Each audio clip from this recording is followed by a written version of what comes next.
అందరికీ నమస్కారం. ఇడ్లీ పిండి మనం ఇంట్లో రుబ్బి పెట్టుకునేటప్పుడు కొంచెం ఎక్కువ రుబ్బి పెట్టేసుకుంటాం కదా! అలా 2 రోజులకి ఇడ్లీకి రుబ్బి పెట్టాను. ఫస్ట్ డే అయితే ఇడ్లీ పెట్టేసాను. సెకండ్ డే ఉతప్మాలో వేశాను. ఇంకొంచెం మాత్రం మిగిలింది ఇడ్లీ పిండి. ఇంక కొంచెంలో 1 ½ కప్ వరకు మైదా వేసి పునుగుల్లో వేశాను. చాలా టేస్ట్‌గా వస్తాయండి. ఇలా ఇడ్లీ పిండి గానీ, దోస పిండి గానీ కొంచెం ఉంటే వాటిలో మైదా పిండి కలిపి పునుగులు వేయండి. చాలా రుచిగా వస్తాయి.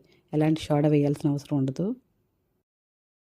పిండి నీళ్ళు వేసి కలుపుకునే ముందే ఒక స్పూన్ వరకు జీలకర్ర, ఈ పిండికి సరిపోయే విధంగా సాల్ట్ వేసి కలిపేసుకోవాలి. ఈ విధంగా కలిపెట్టుకుంటే ఆ జీలకర్రలోని ఫ్లేవర్ మంచిగా దిగుతుంది. పునుగు మంచి టేస్ట్ ఉంటుంది. మరీ గట్టిగా కాకుండా అలాగని లూజ్గా కాకుండా మీడియంగా కలుపుకోవాలి. కలుపుకొని ఈ విధంగా ఎనిపినట్టు చేస్తే మాత్రం చూసారా ఎంత గుళ్ళగా వస్తున్నాయో.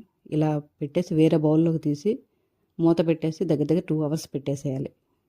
మంచిగా ఆ ఇడ్లీ పిండిలో ఈ మైదా పిండి కూడా మంచిగా నాని పునుగులు చాలా గుల్లగా వస్తాయి. చాలా టేస్ట్‌గా కూడా ఉంటాయి. మార్నింగ్ టిఫిన్ అయిపోయిన తర్వాత ఇలా కలిపేసి 2 అవర్స్ బయట ఉంచేసి తర్వాత ఈవినింగ్ చేసుకోవాలనుకుంటే ఫ్రిడ్జ్‌లో పెట్టేసుకోవచ్చు పిండి. మనం వేసుకుని ఒక అరగంట ముందు తీసి పెట్టుకొని కొంచెం కరివేపాకు, ఒక ఉల్లిపాయ చిన్న చిన్న ముక్కలుగా కట్ చేసి వేసుకోవాలి. 2 పచ్చిమిరపకాయలు కట్ చేసి వేసాను.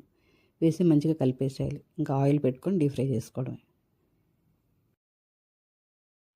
ఇడ్లీలకి ఇడ్లీ పిండి రుబ్బేటప్పుడు చాలామంది గ్రైండర్లు వేస్తేనే మంచిగా వస్తాయంటారు.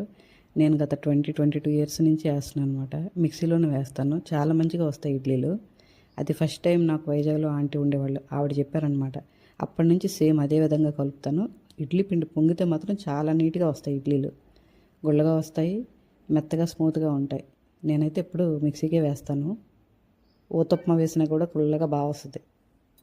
వడలు వేసినా పునుగులు వేసినా మంచిగా బ్రౌన్ కలర్ వచ్చే వరకు ఫ్రై చేసుకుంటే ఆయిల్ చాలా వరకు పట్టుకోదు.